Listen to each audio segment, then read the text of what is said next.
Today I'll be showing you guys how to install an FMU on a 1994 Mazda MX6.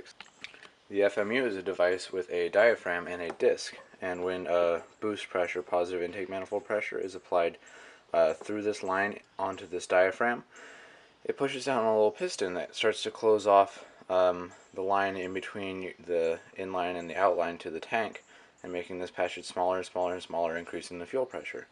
It's used to increase the fuel pressure in turbo or supercharged vehicles.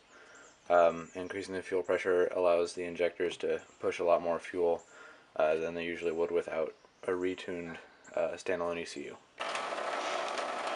So in your MX6, if you go to the fuel pressure regulator, which is attached to the fuel line, it's where this hose goes, you'll see a fuel line coming out of the bottom of it. I have mine unhooked.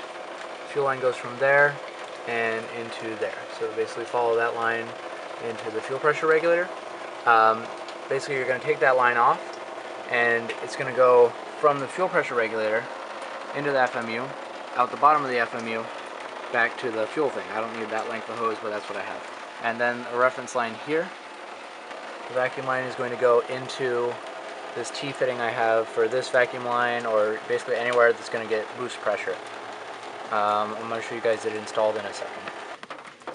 I am using a worm type hose clamp for the side in between the fuel pressure regulator and the FMU, because that's where you're going to have a lot of pressure. That's where all your pressure is going to be. On the other side, there shouldn't be as much pressure because that's draining out of the FMU. So I'm just using the OEM squeeze clamps for that. But I'm going to go ahead and attach that right there. For the vacuum line, I tapped in there and just had it plugged in. Fuel comes into the rails, blah blah blah, through the rail, goes through the fuel pressure regulator, into the FMU, out of the FMU, and back into the tank. And that's pretty much straightforward. It's a really easy install. If you've done it before, it takes like 5-10 minutes. I made a little bracket, you can see right there, just to attach it to that. I've got a little nut that goes down on that, just to stop that from moving. I unplugged the fuel connectors, the electronic ones, just to be able to get to that hose better, so make sure you plug those back in. But that's basically how to install an FMU on a 94 Mazda MX6.